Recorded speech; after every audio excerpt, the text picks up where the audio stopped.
Check 2, 1, 2.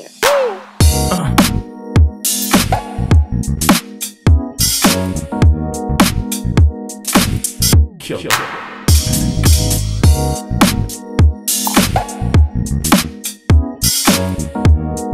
This is the season finale of Graduated the podcast.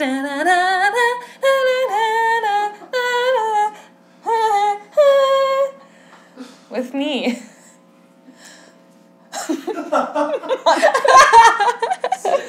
With me, Monica. And today we're recording semi-live. Hey, this will come out next week. You never know. In my living room, in my apartment, because studio was full. And you know what? The show must go on. So when in doubt, you call up your friends who have access to tools, like my good old friend Jordan Andrew, who's on last week's ep. Bless. Thank you, Jordan. Yes, ma'am. The sound designer, fabulous man that he is. This week, though, let's talk about the now. I have a very special guest, all the way from, she's holding it in. She's trying to be quiet over there. Her name's Keren Noy. Pew, pew, pew. Do need a buzzer. Anyway, she's here from LA / all over the world. This girl's been all over the world. Yes. Keren, welcome. Thank you. To this episode. Excited to be here. Are you? You're just on the edge of your seat, I can tell. Well, I've been through your whole planning process for this podcast. You have been. Yeah. When you decided you wanted to do it, and so we've come full circle. Coming full circle right now. Come full circle. Yeah, Karen's been with me since the get-go. We're also friends. I don't know if you guys can even figure that out from this. But, Keren and I BFFs. Yes.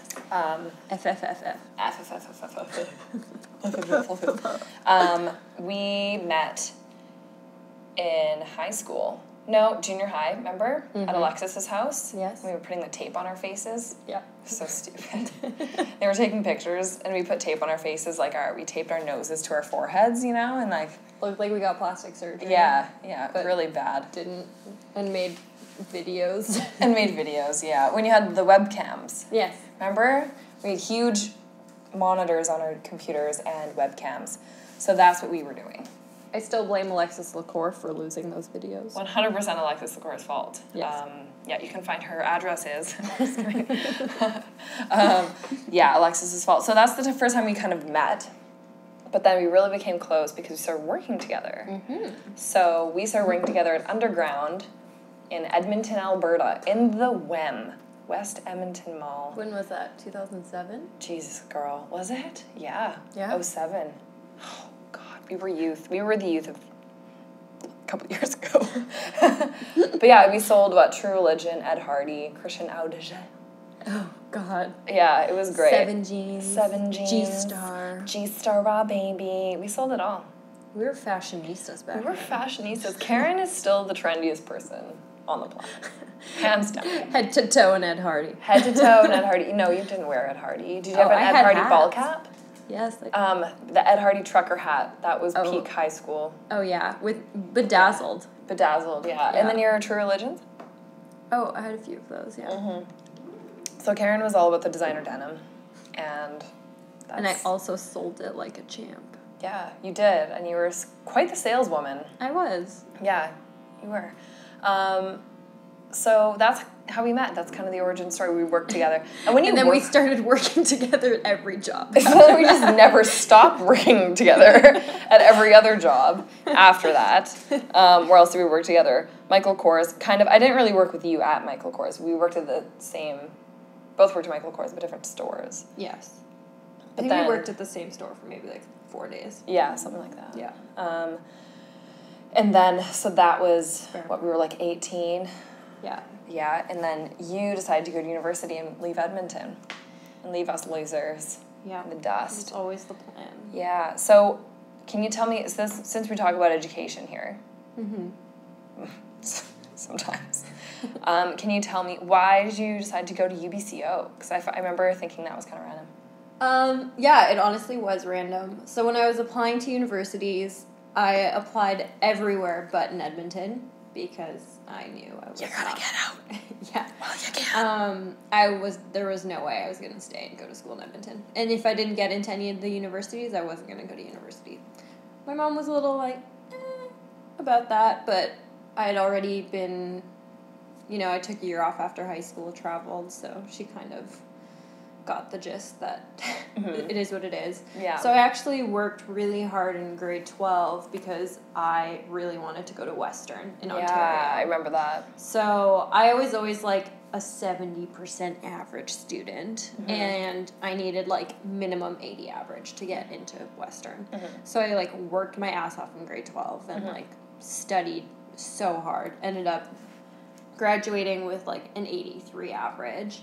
And in calculus, though, like Keren did the hard courses.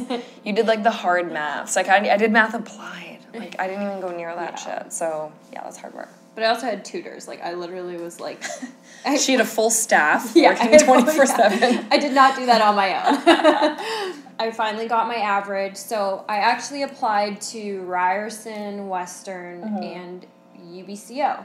I didn't actually apply to UBC because, like, for some reason, the UBCO campus just appealed to me more. Yeah. Like, I was still going to get a UBC degree, but I was going to now study in, like, a mountain town where I was, like, smaller and where I was... Yeah, and it was also, like, I was 20 minutes from Big White, so I could go snowboarding, which was, like, my, like, live or die passion at the time. And I could go to the lake in the summer. But at this point, my heart was set on Western. Like, I was always going to Western. It was like, when I went to summer camp, all the counselors had gone to Western. Like, it was like this cool school. So I was like, okay, cool. I'm like, fucking going to Western. I'm going to be a summer camp counselor. Yeah, Western was like my thing. So then, but I was always planning to take a year off. Yeah. Like, that was always my thing. I told my mom, I was like, taking a year off. And like, you have to, man. Literally, it's funny because all of our friends, everyone took a year off after high school. I think that was like the most fun year ever. I think like maybe 2-3 people like actually went to school. Yeah. Jordan was one of them, and he's bitter about it. So. And Paige Sterling, like kudos to Paige Sterling. Yeah, which was amazing, and I'm very grateful and lucky I got to do that. When I got back, so I had everything set for Western. I'd picked my residence, I started picking my courses, I had paid my tuition, I'd done everything. And then when I got back from traveling, like 2 months before, or a month before I was supposed to go to school, I like told my mom, I was like, I don't want to go to Western. I want to go to UBCO. Hadn't even checked out the campus, like nothing. I was like, I'm done. I don't want to go. I don't want to go. Yeah. And like, so I call UBCO right away. I'm like, I got accepted, but and then I told you guys I wasn't going to come, but now, like, do you guys have room for me? And they were like a brand new school, like, maybe only like 4 or 5 years old. And they were like, yeah, we have tons of room. Like, come. So literally called Western, like, Shut it down. Peace out, Western. And that's how I ended up at UBCO. And it was, like, best decision I ever made. Yeah, for the both of us, too, because we met so many great people. Yeah. Because, so you went to UBCO, you knew you were going to take business, right? Was that, like, the original plan? No, because I was actually, like, in arts. So I was debating between arts and management, and then... So I was going to go to school for business always, but UBCO didn't really have a business program. They had a management program. And I was like, okay, whatever. It's like basically the same thing. Yeah. And it was funny because I basically always wanted to be involved in action sports, whether it was becoming a professional snowboarder, which didn't work out. So then I decided to take the business route of it. Yeah. And like... Yeah, so you always knew you wanted to plan action sports. Yeah, always wanted to plan action sports events. That's so cool.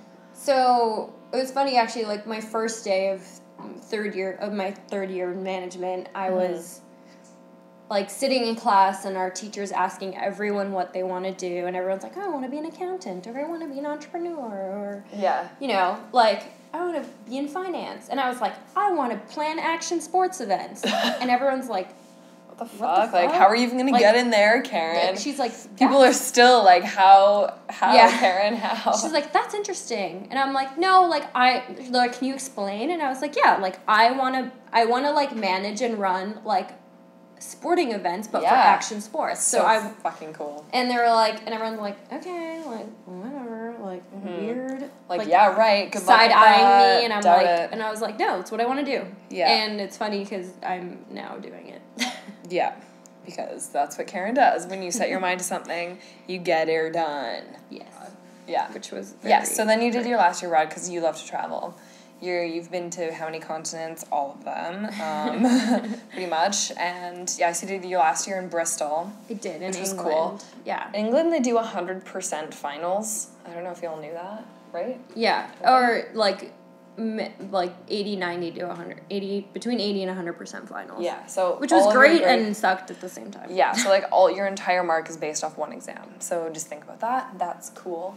You did a lot in Bristol. You went to like every... So usually when you go on exchange, you can see what other courses people had taken who had been to that school and what they equated to at your school. Okay, yeah. But since no one had ever been to my school, I basically had like free range, and I'm like, sick. Oh, this course sounds like our marketing course, and they'd be like, oh, they'd either approve or disapprove. Yeah. All of mine were approved. So basically, I like convinced them that a bunch of first year courses actually equated to, by the description, oh my God, to fourth year courses. So basically, my entire final year, I took one fourth year course. Wow. All of them were either first or second year. So Keren Noy hacked university and high school. Keren, you're the craftiest You're the craftiest mofo I've ever met. So this girl, man, give her honestly, this is what I tell people. They're like, "Oh, Keren," I'm like, "Yeah, she's legit." Give her a cell phone and like 20 minutes, and she'll like take over the world. It's terrifying, but also really impressive. So I'm not shocked that's what you ended up doing. Yeah. Yeah. How many? Just a sidebar. How many fake wedding invitations have you made to try and get out of exams? Too many.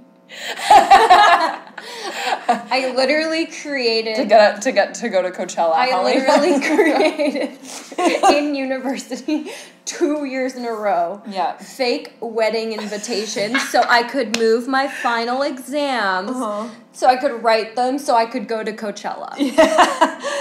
Yeah. I did this twice, Did and it work? worked once. It worked once. It worked my first year, and I was an idiot and tried to do the same thing the second year. I still have the fake wedding invitation. Oh my God, just in Thank you, Karen's Michaels. back pocket.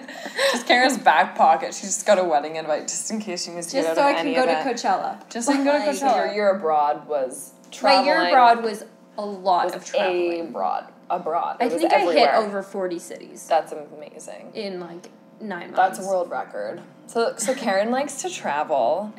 I was born with it. You're born with the itch, girl. You got that itch. Yeah. Okay, so your university career was amazing. Like, you did so much. You met so many great people. Yeah, like, I met a lot of UBCO was so good for that. Like, you just kind of would go there and everyone was just on the same wavelength. Like, I would come visit you. Yeah. For the weekend or whatever, when I moved to Vancouver, I just would come up because I didn't have any friends in the city. So if anyone's ever doubting going to a small university, fucking do it. Yeah, seriously. I literally would go to class. I'd go snowboarding during the day. I'd take night classes, and I'd go snowboarding during the day. Yeah. Go to class put my snowboard in the back of the room, and sit in class in my snow pants, and do the lecture, grab my snowboard, walk to my dorm, and chill. Moving on to kind of the current / let's do maybe, past. People kind of want to know like how you got your job now. Yes. And it's quite the elaborate process. It was. It was not just one single job application on Indeed. No. So after university, you were living in, I guess you moved to Australia? Yeah. Like, how do we start? So right now, what do you do for work? So I work for Street League Skateboarding. I am the partnerships manager. So for anyone that doesn't know, it is basically, it's like a league of the best skateboarders in the world, all competing. We have 4 to 6 events.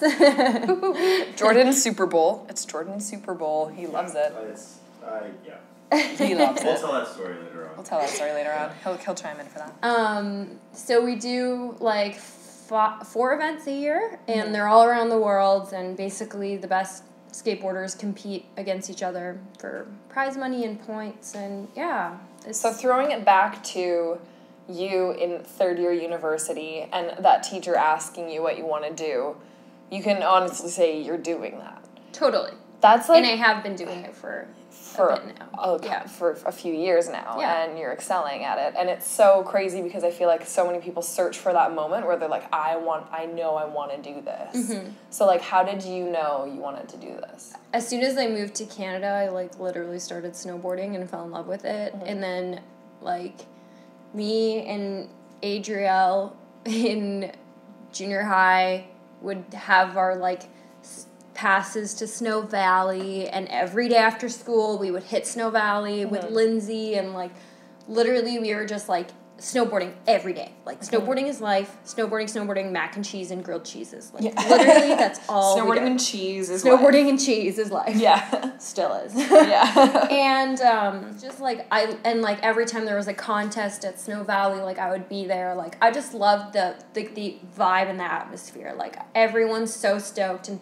You know, and the riders are so passionate about the sport. And it's like that in every sport. I think I just related more. Like, as I grew older, I realized I was never going to make a career out of me actually snowboarding. Yeah. And, you know, and I loved the events so much. And I kept being like, how can I, like, get involved in the bigger picture of this? You know, like, I'm really good at, like, managing and organizing things. Yes, you are. And planning. Yes, as all of my friends know. Itineraries. But yeah, so I literally just was like, how can I take my skills of what I'm good at and put it to benefit this industry? Like, what can I do to benefit the action sports industry? And be involved in it. Mm-hmm. I think that's such a good way to look at, like, finding a goal for yourself, too. It's like, hey, what actually... am I good at? Like, what, like, fires me up? Like, what do I get excited looking at and being around? But then you have to look at your actual hard skills of what you can bring to the table to that industry, whatever it may be. So I think that's totally solid. That's actually some really good advice. Because if you start, like, volunteering and stuff with these events, basically... Because you kind of have to have an in, right? So basically my in was Matt Berger. And I do, like, I thank him gratefully for it. And... So Matt Berger is a pro skateboarder out of Canada, but he's from Kamloops. And he was really good friends with my roommate at the time, Amy. And he would come stay at our house sometimes, and we became good friends. And he wasn't pro yet, or he was living in LA at the time, but he wasn't pro yet. And but he was competing in Street League. And so I was actually on my year abroad, and they were doing a Street League in Barcelona. And so I was like, oh, Matt, like, I'm going to come down and hang and watch. So me and my friend Alex, we go down to Barcelona to see Matt and see him compete. And through that event, I got to meet, like... Some of the organizers. And some of the people who are kind of involved. Caitlin, who is one of, like, the big heads at Street League. She's the mom. Yeah, she's great. So I met her, and I literally was like, look, like, if you ever need help with any events, like, hit me up. Like, this is what I want to do. This is what I'm interested in. Mm-hmm. Like, you know, anything, just, like, let me know. She's like, okay, cool. Like, I ended up getting her email. You know, I sent her another email when I got back. Like, I was like, I'm in the UK for a little bit, but, you know, if anything comes up, let me know. Right. So I never really heard back from her, and from that point, I was like, okay, cool. Like, now I had tried, I'd emailed her, like, twice, and I was like, okay, like, I need to find some other outlets. Mm-hmm. So I was thinking of, like, events that happen in Canada that I could go to and, like, maybe help out at. And I remember the Rip Curl Pro in Tofino. Mm-hmm. I had emailed Rip Curl Canada, and I was like, hey, like, I'd actually be... You know, can I help like, you? Yeah, I was like, how, you know, I want to be involved in this event. Yeah. Like, can I volunteer? Like, what can I do? You know, I really just wanted to start getting experience down because, like, I feel like especially in the action sports industry, it's like your experience and who you know. Oh, for sure. I really was just like, okay, like, I'm just going to volunteer at any, like, event I can. So I basically was like, you know, and I actually got an email back from this guy, Myrosha. And Myrosha was, like, head of marketing at Rip Curl at the time, I think. And he was like, hey, we actually have this intern program where you would, like, intern with us for the summer, and then you'd help put on this event. I'm like, yes, so down. Sign me up. But I am living in England right now. Yeah. I'm actually in Canada. Issue, yeah. So we had, like, a Skype interview. We got along super well. And then I was like, okay, like, can I do this from England for a month, and then when I get back, like, I'll move to Tofino for, like, a month, and then until, like, the Rip Curl Pro and work with you guys. He's like, yeah, I think we can work this out. And then my Roche ended up leaving Rip Curl, and I kind of, like, lost my in there. Yeah. You know, I kind of kept following up with them. I'm like, okay, can you put me in contact with a new person? I really want to do this. Right. And it just fell through. Yeah. So that never ended up happening, and I was, like, pretty bummed about it. And so I finished my year at Bristol, and I moved back to Canada for, I think, like, 2-3 months just to save some money. Intermittently, yeah. And I was like, okay, I'm going to move to Australia. Like, I hadn't heard back. I hadn't heard from Caitlin. My Rip Girl gig was done. I was like, you know, if I want to work in surf, like, I should move to Australia. Yeah. And I wanted to move back to, like, Byron Bay is, like, my happy place. Yeah. And I always wanted to move back there, and so I was like, I'm just going to move there and work surf contests. Yeah. One of my, like, really close friends, Katie, who I had, like, met when I was traveling with Claire in Australia. Yeah. We met for 3 days, fell in love, instantly became best friends. Yeah. Like, are still really close friends. Yeah. And she ended up staying in Australia for a bit longer, and she ended up working with Surfing Queensland, which put on, like, the surf contests in like, Queensland, and she ended up, like, helped running surf contests. Oh, shit. And so when How convenient for, so when I moved to Australia, I'm like, Katie, like, I'm living in Byron, it's not that far away, like, can you put me in contact with... Yeah, like, how do I get in there? And so she put me in, she gave, like, the CEO my number, and we got chatting, and then, I went in there, and before I knew it, I was working in surf contests. Yeah, that's so awesome. Yeah, that's so then cool. I started... And just handing out wristbands, too. Like, I remember that, Yeah, right? so at this point, I was just, like, volunteering. Yeah. So I would drive down, be there at 5 a.m., like, set up the contest. Like, I wasn't getting paid. Like, I literally just wanted to, like, start meeting people in the industry. Like, yeah, exactly. Yeah. So I was, like... I drove at, like, 4 a.m. an hour to be there by 5 a.m. to set up a surf contest, and I would sit there, and I would, like... give the boys and the girls their jerseys, and they would, like, go out and surf. I would manage heats, and I just, like, and I did that for, like, I think I did, like, 6 contests before I actually worked, like, a big WSL event. Oh, sick. So, and then when I worked the Quickie Pro, that was, like, my big event, and I worked credentials. So I sat in the credential booth, like, on the beach, and I gave, like, the surfers their passes, their guests, the VIPs, and I worked under... Woody, who was a really good, who we became super close, like, he was, like, a dad to me. Yeah. And then Woody ended up, like, calling on me to work, like, the rest of the Australian tour. Sick. So I ended up doing, like, a few more WSL events. And at this point, I'd been living in Australia for almost a year, like, absolutely loved it, had no reason to ever leave. Yeah. Loved working surf events. Yeah. And, that's kind of how I, like... got into the surf industry. But I guess right before I left for Australia, like, I had booked my flights and everything. Like, I was set to go. Caitlin emailed me for Street League. Yeah. And she was like, hey, we're doing this event in Chicago. It's our big Super Crown. I need some help. Are you still interested? Oh, would you want to intern for us for the event? And I was like, yeah. Like, girl, like, I'm there. Let's do it. So I literally was like, I paid for my flight down there. I wasn't getting paid to be there. I just, like, wanted to put on my resume that I had actually, like, worked for Street League. Yeah. So I worked a whole, like, Super Crown event for them. And it was, like, the most stressful, best thing ever. That's so cool. And I got to meet Gretchen, who ended up being my boss for a while, and she's amazing. And I got to meet the whole Street League crew, and I got really close with them.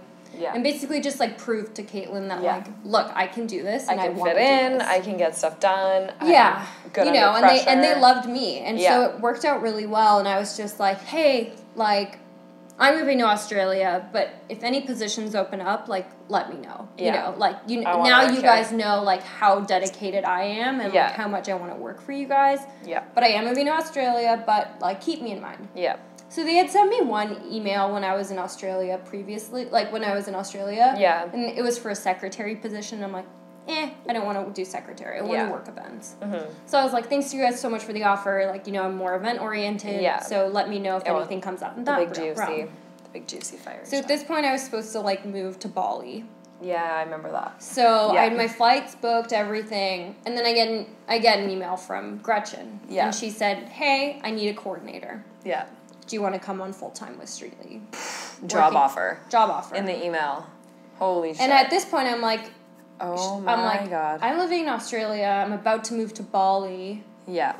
And now should I move to LA? Like, I was like, oh my God. Whoa. This was, like, never in the books for me. Like, I literally was like, whoa. What? Like, what? The thought of living and moving to LA was, like, never even, like, a thought that crossed my mind. No. And I was like, fuck.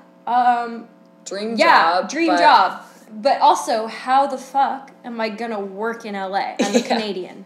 Yeah, no kidding. So literally, I was like, I told Gretchen, I'm like, yes, I'm gonna take it. I decided to bail on Bali, and I was like, you know what? I gotta do this. Yeah. I've literally been asking for this. I've been asking the universe for this job, and I finally got it. Yeah. You know, and this isn't like me volunteering or interning or this working is like for salary free. job. This was like a salary paid job. Yeah. You know, and this I was career like, stuff. Yeah, and I was like, my God. you know, I get to travel the world. I get to work in skateboarding. Like, this is sick. So I was like, dude. Yeah, I'll take it. Yeah. And then I accepted the offer, and I was like, what am I doing? Like, how in the hell? Because it cost the company $10,000 to sponsor me. Holy shit. So I was like, they're not going to pay $10,000 to sponsor me. No. Did some reading up on a TN visa. Okay. Literally, probably no one knows what the fuck this is. So explain the TN visa, Karen, because everyone wants to know, how the hell do you get a visa in the United States? Keep in mind, this is years ago. So this is before Trump's America. This was 2 years ago. 2 years ago. You can still get a visa through the TN. Anyway, you can still do through the TN. Trump decides to get rid of NAFTA. So anyway, the TN is through the North American Free Trade Agreement. NAFTA. And Mexicans and Canadians can work in the States if they fit into one of the job categories. Oh. So basically, there's a list of jobs that can apply for this visa. Okay. So, like, it's like doctor, nurse, mainly nurses that do it. Yeah. Librarian, scientist, graphic designer. Okay. One of them was management consultant. So this visa is 1 to 3 years. Yeah. So you can apply for if you want one, depending on how long your job proposal is. Okay. And you can renew it however many times you want. And it costs $50. Okay. So you apply for it at the border. Yeah. So as you're going through security and customs, you're like, hey, I want to apply for my TN. So literally I was looking into it because I was like, management consultant, like, interesting. I could kind of fake this somehow. So I looked into the criteria, and it says you either need 5 years of management experience, or a degree in management. Oh, clutch. So, but as I'm reading into this has become the most scrutinized and hardest one to get out of the job categories. Really? Because it's the only one that gives you the option of not having a degree. Oh, I see. So over the years, people were just like, oh, yeah, I have 5 years experience. And a lot of people, like, got into the States by faking this experience. So they became, like, really critical of people applying as management consultants. Like, the vetting was extreme. Yeah. Okay. But I was on the other spectrum. I literally had a degree in management. Yeah. Which, thank God, I decided to go to school for that. Not that my degree really got me anywhere, but well, it got me a visa. You learned some stuff. Yeah. You met some people, you know. Thank God. Yeah. Yeah. Thank God for that piece of paper. So I was like, I have a degree in management, and this is one of the criteria. Yeah. So I was like, okay, so I bought this online kit on how to get a TN visa. Yeah. So it gave you a list of, like, all the things you needed, like, how to write your letter, like, examples. Yeah. And I called Gretchen, and I'm like, look, I'm going to apply with this visa. All I need, I'm going to do everything. I just need you to hand sign it. So I wrote the job offer letter. I wasn't working as a management consultant. I still don't really.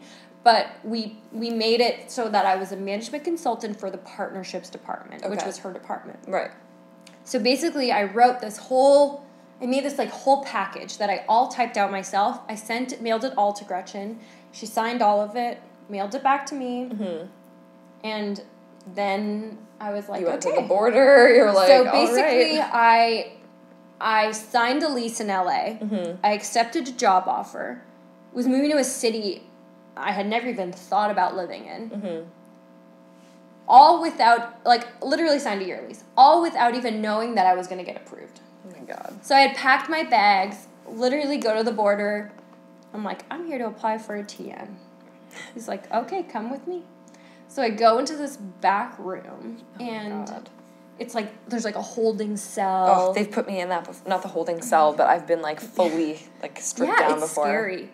So I'm like hiding all my tattoos. Like, I'm wearing like dress pants, which I never wear. Yeah, and I'm wearing my glasses. Casual. Yeah, like super, and I'm just smiling. And I go in there, and there's this couple, and they're bawling their eyes out, and I'm like, oh my god, this is so awkward. So I'm sitting next to this couple who are like hysterically crying because they were supposed to go on their honeymoon, and the husband had some charges from when he was in high school for like weed, and so they were like, sorry, we're not letting you in the States. Jeez. And there's what you get for fucking dealing with weed, right? Yeah, it's illegal. Yeah, okay? Illegal drugs. Grow bad. up, buddy. So it was like so awkward for me because I'm like had this big smile on, like, oh yeah, you're like ready to charm the shit out of these. And then this couple is like bawling their eyes out next to me, and I'm like, oh my god. Yeah. And the dude's just looking at my papers, and he's like looking, he's like, so at this point I had only applied for a 1 year. Were you nervous as fuck? Oh yeah. I literally was like, okay, I could have just left Australia for absolutely no reason. Yeah. And like just left my life there and like for nothing. Yeah. I was like, oh god, if this could go either way. I literally just paid like a $3,000 deposit on an apartment. Yeah, like, I was like, this could go so wrong. So wrong. So I'm sitting there, and at this point I had only applied for a 1 year because I was like, I don't know if I'm going to like it. I'm just going to do a 1 year. Yeah. Let's just see how it goes. Yeah. So he looks at me, he's like, only 1 year? And I was like, yep, just a 1 year. And he's like, and then his colleague looks over, he's like, what's she applying for? He's like, oh, management consultant, but she has a lot of experience. Like, I'd gotten reference letters from my old boss at WSL. I gotten reference letter from my old boss at Surfing Queensland. And so I had a pretty good application. Yeah. And I, like, faked the shit out of a lot of it. I'm freaking out at this point because everyone online said that there's usually a minimum 3-hour interrogation interview on why you are going to want to... So I had studied everything about the company, who does what job, what their level is. Like, I knew Street League inside now. Yeah. And I'd been spending... I didn't leave my house for a week. I literally went home from Australia to Edmonton for 1 week just so I could figure this shit out and then fly out from Edmonton because apparently that was, like, the least trafficky and, like, border. Yeah. So he looks at me, and I'm like, oh, God, fuck, here comes the interview process. Yeah. Shit. And he's like, are you going to have anyone working under you? And I was like, no, I'm a management consultant, so I'm just working with them. And he's like, okay, $50. And I was like, oh, my God, that's it? I did it. I did it. I did it. So I paid him I paid him his $50 cash. Went into the States, got my, like, social security card, got a bank account. So, yeah, that's how I'm in the States. I'm on a TN visa. I just went back in March last year, renewed for 3 years, which was even easier, knock on wood. I don't want to jinx it for the next time. Yeah, literally when I went in March, I did the same process. I told them I was extending it. I had a good story this time because skateboarding is going to be in the Olympics in 2020. So I said I'm working with them till I'm working with them until the Olympics. To help them with that. And literally the guy was just like, wait, doesn't Rob Dyrdek own Street League? And I was like, yeah. He's like, oh, dude, I'm, like, a huge Ridiculousness fan. And I was like, oh, no way. And he's like, have you met him? And I was like, yeah. He's like, oh, no. Oh, my God. And literally talked to me about Rob Dyrdek for probably 15 minutes. Oh, my God. And then, like, was asking me all these questions. And I was like, yeah, he's really nice. Yeah, like, I don't cool, really know him that well. Yeah. He waves. Yeah. He shows up. Yeah, I was like, and he's like, and then finally he was like, okay, cool, yeah, $50. Didn't even look at my application. Oh, my God. We saw that Street League, asked me about Rob Dyrdek. So, yeah, now I'm good till 2020. 2020 Keren Noy. 2020. And then, if I want to extend, I'd have to go back. Yeah. And, yeah, it costs me $50, and I can live and work in the States. That's so chill. So, I ended up weaseling my way in. That's so chill. Yeah, it's super chill. Amazing. I like... That's so amazing, though, but, like, let's not... Yeah, let's just, like, not take away from the fact that you hustled for so long. Like, you hustled so hard. You were, like, online researching that shit. I remember that. You were like, okay, I'm, like, figuring this out. You had a binder. Oh, you had all this stuff planned. You had so much going on. You put in so much work. I did, yeah. And you made it look so easy. And I don't think people realize how much fucking work you put in to get to where you are now. I did a lot of free work to get to where I am. Yeah, you volunteered a lot. I think a lot of people, like, underestimate the power of, like, interning and volunteering. And, like, I by all means, like, think that people should get paid for the work they do. But, like, if I hadn't ever, like, offered myself up to help or volunteer or intern, then, like, no one would ever, like, get to know you or see how well you work with the team. It's so true. So, like, I, like, paid for a flight to Chicago, and, like... It costs you money. I drove, like, an hour at 4 a.m. to get to surf contests. But, like, I did all of that to get to where I am now. Yeah. You know, and, like, I've worked at Street League now for... over 2 years. Yeah. I've had 3 promotions since I've worked there. Yeah. You know, and I've been really grateful to have the job I have. Like, I've met a lot of really amazing people. Yeah. I'm now the partnerships manager, so I get to work with all the sponsors and the brands. So I've made a lot of connections with other companies as well. You know, like, I have contacts at Nike, I have contacts at Monster, I have contacts at GoPro, amazing. Beats by Dre. Like, you know, and I'm very grateful to be in the position I'm in because I get to work with, like... Because of my job, I get to work with our whole team, you know? So I've gotten to get a close relationship with the social team, the content team. Yeah. You know, our events team, our operations team. That's so cool. And, like, coordinating everyone and getting stuff done. Yeah, you know, and mind you, like, I literally want to kill myself at some of the events. And, like, it is you do. So stressful. And anyone who's seen me at a Street League contest know how stressed I am. Yeah, like, especially at after parties. Yeah. I volunteered with Keren one year, last year at Super Crown, and, like, Keren and I, like I said, we've worked together a lot, so, like, I can work with Keren, no problem, but, like, I've never seen you that stressed, ever. Like, even when you're stressed, you're never visibly stressed, but you were visibly stressed, Keren. Yeah, totally. You, like, weren't even eating. I was like, okay. No. I was, like, bringing you food. I'm like, here you go, Keren. You're like, get that away from me. And I was like, oh. Yeah. No. And anyone... You're like, can you just go over here? I'm like, yep. Oh, my God. Yeah. Literally, I know. I was like, for sure. When friends come to Street League contests, I'm like, honestly, I'm never going to see you. And if you're as long as... I'll get you tickets and you can watch. And you'll watch Keren just But for me, like, when I see the person win, that's when it all pays off for me. Like, London this year has got to be probably one of my hardest events. And then when UBCO won, I literally just stood there and, like, me and, like, my really good coworker and, like, friend Dawn, we both just, like, started crying because we're like, this is what we do this for. Yeah. For this, like, winning moment for this person who has, like everyone had been waiting a year for UBCO to win. Shit. Yeah, he's like... It'd been a long time coming, and we'd seen his journey from when he'd gotten into Street League, and, like... So young. Every event he got so close but didn't get it. Yeah. And then even just seeing him, like, win that contest, and the whole arena was on their feet. Like, all the other skaters were so stoked. Like, everyone was just like, finally, he did it! You know? Like, and, like, so relieved. Dawn and I are both, like, crying, because we're just like, for this moment, this is why we do it. Yeah. You know, it's like, this is our payoff. This is why we're, like, we don't eat and why we're stressed. Yeah. And we're, like, crying in a closet. Yeah. This is for this moment. You know, and I love that.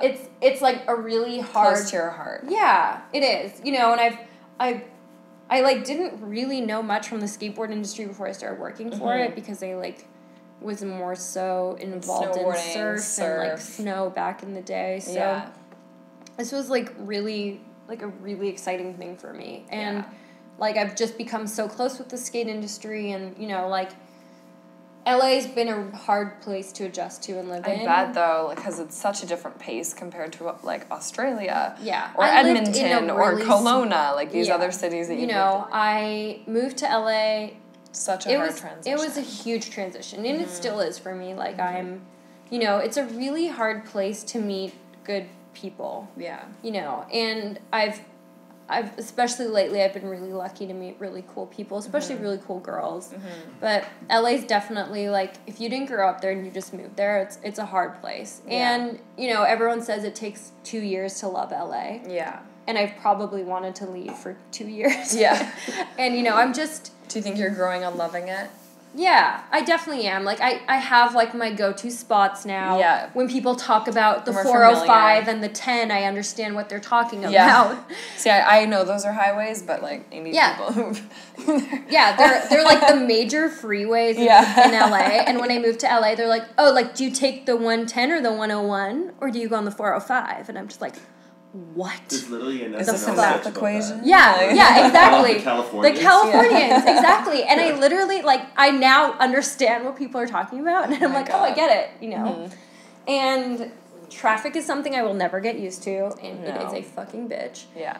But I go through my ways. You know, I have my good days and bad days. It's worth it for the job. It is. I don't know, like, I don't really know what my future holds. Like, No one does, so, like, we don't need to go there yet. No, I know. But I definitely, like, I want to, like, move back to Canada, you know? I've, like, wanted to move to Whistler. To have a new appreciation for Canada after I living in the definitely States. did. You know, I come home a lot. Like, I do come back here quite often. I think I've been back now twice in 2 months. And, I try to come back every few months, you know, and it like, keeps me in check. Yeah. I come back here and I see, like, all of my friends, and I'm like, you know, I'm like, okay, this is, like, what I love. Yeah. And, it's... Cooler climate. Yeah. Less people. LA is just so hectic to me. Like, there's just people and people and people and people. It is. It's a the lot. thing about LA, though, is really cool is that you can literally drive 45 minutes and you'll be in the mountains. Yeah. Or you can drive an hour and you're into the desert. Yeah. Or you drive, like, 2 hours and you're in, like, San Jose. Like, it's very, like... You can escape pretty easily. Yeah, true. You know, you have, like, Big Bear, or then you have Mammoth. Like, everything is in pretty close distance. And I, like, you know, like, some days when it's, like, not that hot in LA, I check the weather in Palm Springs, and it's, like, 35 degrees, and it's 18 in LA. I'm like, yeah, cool. I'm going to go to Palm Springs for the day. Yeah. I literally drive an hour. I pay $30 to lay by a pool at a hotel, spend the day in Palm Springs, and then drive home. So you have... Mixed bag. Total mixed bag. Yeah, totally. And it's cool. Like, I really appreciate that. Yeah. But it's adventurous. Yeah, right now, this is the wave I'm on. Yeah. So I'm riding it out till I see what comes next. I love it. So I think that, I don't know, anything else you want to add about your education, professional, work journey, life? I think we got some goods in there, Keren. Yeah, I think so too. I think we got some good shit. I think it's time for the fire round. Hit me. Are you ready for the fire round? Yeah. Have a sip of your drink. Get a little Keren Noy. So this is a question that I ask people because it's dumb, but also complex. And I feel like a lot of people struggle because we strive for this. And I just like knowing what your thoughts are on it. But do you feel successful? Totally. Fuck yeah. Hell Good yeah. answer. If you could give a lot of money to a cause, what would you give? What cause would you donate money to? What would be your cancer cause? research. Yeah, fuck cancer research. So dumb. What's the best show on Netflix? Ooh. Canadian or American? Oh, I don't know. Keren has access to every single television network known to fucking American, planet. I would say Stranger Things. Okay. Canadian, RuPaul's Drag Race. Wow. We get Stranger Things, though. We have Stranger Things up here. I know, but I'm just saying because I don't get RuPaul's Drag Race on Netflix in Canada. In the States. What? Yeah. Okay, shout out to Netflix USA. You got problems. Yeah. You need to fix that shit. Did you ever watch It Follows or the new It? Oh. Like the 2017? Yeah. Did you watch It Follows? No, I didn't watch it. These are very, like, kind of... Oh, it's kind of an coming indie of age. Oh. Kind of that 80s. I watched retro. it. It reminded me a lot of Stranger Things. Yeah. I love Stranger Things. I've also been watching Riverdale. Yeah. Because I just love KJ Appa. Shout out to KJ Shout Appa. out to KJ Appa. Wherever you are. Wherever you are. That was a New Zealand accent. Don't quote me on that. What's the song in your head right now? I was going to cancel by Kylie Minogue. I was gonna cancel. Careful, we're gonna get sued. Kylie, don't sue us. I don't have anything to give you other than some punch in a cookie jar. Okay, so this is like a would you rather, but I don't know how to phrase it in a would you rather way. Okay, yes, actually I do. Let me just think for like 2 more seconds. If you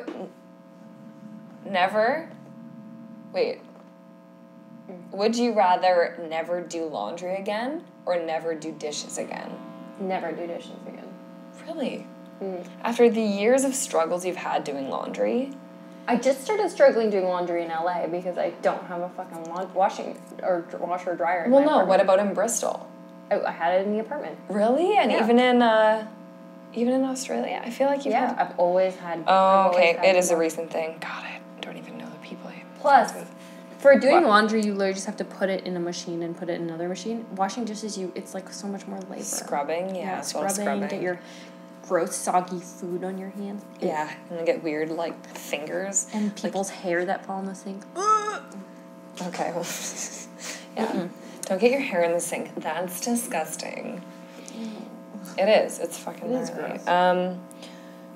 Do you have any random talents that we need to know about? I'm fluent in German. Speak some German, Karen. Please. Can you say Bratkartoffeln? Bratkartoffel? Bratkartoffeln? Oh shit, you actually have a bit of Can an you accent. say? Can you? Ja, ich kann Deutsch sprechen. Was möchtest du wissen? Oh, that's amazing. I know. I wish I could speak German so bad. Can you answer this question? Möchtest du Bratkartoffeln? Bratkartoffeln? Bratkartoffeln. It just means fried potatoes. Käsekuchen. Käsekuchen. Alana Milner knows that one quite well. What's that one? Cheesecake. Okay, can you answer this next question in German? I'll try. What's something you would like to pursue for fun, giving time and money? In German. Ich weiß nicht, wie ich das in Deutsch sagen kann. Also sage ich es in English. Interior design. Really? Yeah, I'd love to interesting. be able to just design.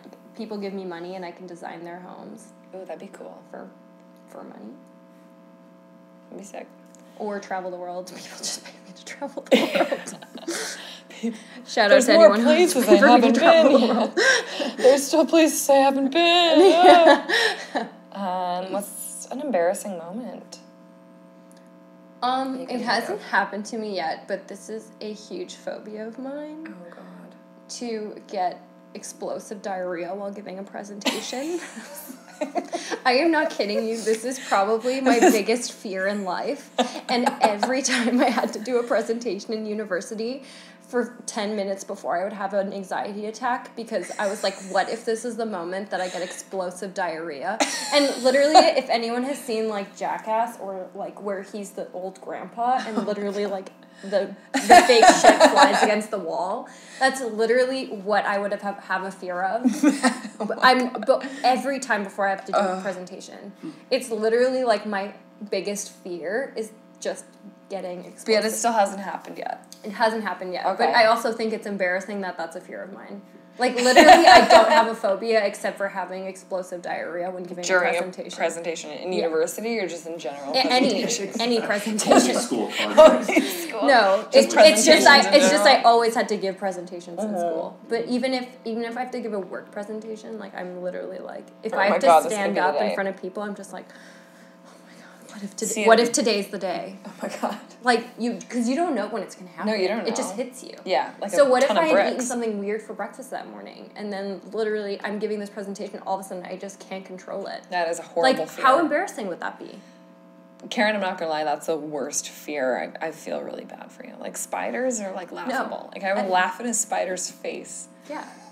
Just don't let me have body. Please never let me have explosive diarrhea in front of. Yeah. Like spiders don't scare me anymore. No. Having explosive diarrhea Yeah. does. It's embarrassing that that's a phobia of mine. Like people. But so anyway, so is this your most embarrassing moment then? Maybe explaining that while recording it? People know that I literally have a fear of getting explosive diarrhea in front of people. Okay. Well. While giving a presentation. While giving a presentation in university, in institutional setting. What's the last picture of on your phone? Probably a Duke. Solid. I hope so. Let's have a look. God. Alana's last actually of picture was the Kosa. funniest thing I've ever seen. It's It a was literally video of picture her Kosa and leg. Jess playing on the beach. Aw, that's cute. It's actually a little video. Yeah. Look at all the cute puppies. So cute.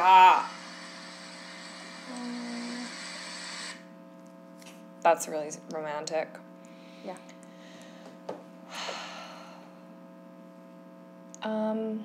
I got one. Yeah. Zombie apocalypse hits tomorrow morning. What's your first move?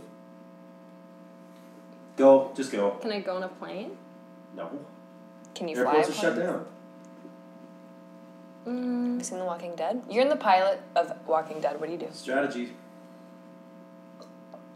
I'd probably just like sit in my room and watch The Holiday, and then wait for shit to happen to me. Hello? Hello? Which, if anyone knows me, is my absolute Hi, this is favorite Mom. movie. So I would just be at my happiest. I'm It's a just very finishing up the podcast right now. Interesting way to go out. Yeah. Well, if I'm gonna die in a zombie apocalypse, can it's I gonna call you back happen in 5 anyways. So I minutes? might as well just do what I want and be happy until I get eaten by a zombie. Interesting. I was expecting a bit more Cool. of a Do you wanna just strategic come over? play, No. but, I'm one of those people that like I'm gonna Okay. die. Like Let me know when you the do. universe has its plan for me, and I'm gonna die the way I Okay, die. bye. So if I'm like I'll skydive or I'll go surfing, like, and not be scared of sharks, because if I'm gonna be eaten by a shark and die that way, that's how it was meant to go. It's kind of cool that that's like a philosophical thing now, where it's like you're never actually in control, but only how you view Yeah. your circumstance. Yeah. So it's like why sweat? I mean, like, my Yeah. mom's always like, you shouldn't travel here. There's, like, ISIS is there now. I was like, ISIS could be anywhere. And if I was going to die in a, like, tourist bombing, whatever, then that was the way I was supposed to go. So I don't stress about shit like that. So if I was... Yeah, me neither. So I would just sit in my room, drink wine, and watch The Holiday, and Karen's then waiting for a favorite movie. zombie to eat me if that was its plan. Yeah. Because maybe it won't... Maybe I'm, like, running out in the streets trying to hide, and it would never even know to come into my apartment. And And then I was the only one that lived, because I stayed in my apartment and watched The I Holiday. feel like yeah. Karen talks a very big game, but as soon as that fucking zombie kicks down her door, it'll just be like a really serious moment of like, I fucked up. I think Well, even but I that feel zombie like- would I see mean, that you're how watching do The you- Holiday, and how it do you- might even, like, watch it with you. Yeah. Perhaps that's the Or, cure. like, feel... Is Matthew But- McConaughey in The Holiday? Is that? Or No. Is that, It is Jude Law, Jack Black, Cameron Diaz, and Kate Winslet. Who's the first person you said? Jude Law. Oh, I thought you said Tupac. I was like, No. Fuck No, he's not. Yeah, this whole time. Jude Law's been in Jude The Law has Holiday. been Tupac. Or no, been in The Tupac's been in The Holiday. Okay, final question. Yes. Give young Keren a piece of advice. Just keep doing what you're doing. Be weird. You're gonna be okay. Yeah. A lot of shit's gonna go wrong in your life. And life is gonna throw you a lot of curveballs that are gonna suck. But you're gonna get through them. All will be well. You're gonna just know that what you're doing is, you're doing the right thing. Bless up. Aw, that's such good advice. Yeah, Good. I think that's what you did do, too. it is. You know? Yeah. Minor crises throughout the years, but... A few major crises. Major, yeah, actually some really... Keren has really bad luck. More so major crises. Yeah, a lot of extreme, horrible shit happens to Keren. But you know what? This is my ultimate thank you for doing this with me. My best friend, course. partner, Thank you. PIC, partner in crime for Always life. and forever. Thank you. I love you. I love you too. And this is the end of season 1. And I'm so proud of you for actually doing this. Actually doing it! Shout out to me for doing it. This is the end of season 1. So will come out whatever I'm gonna do. Peace, y'all! Kill. Kill.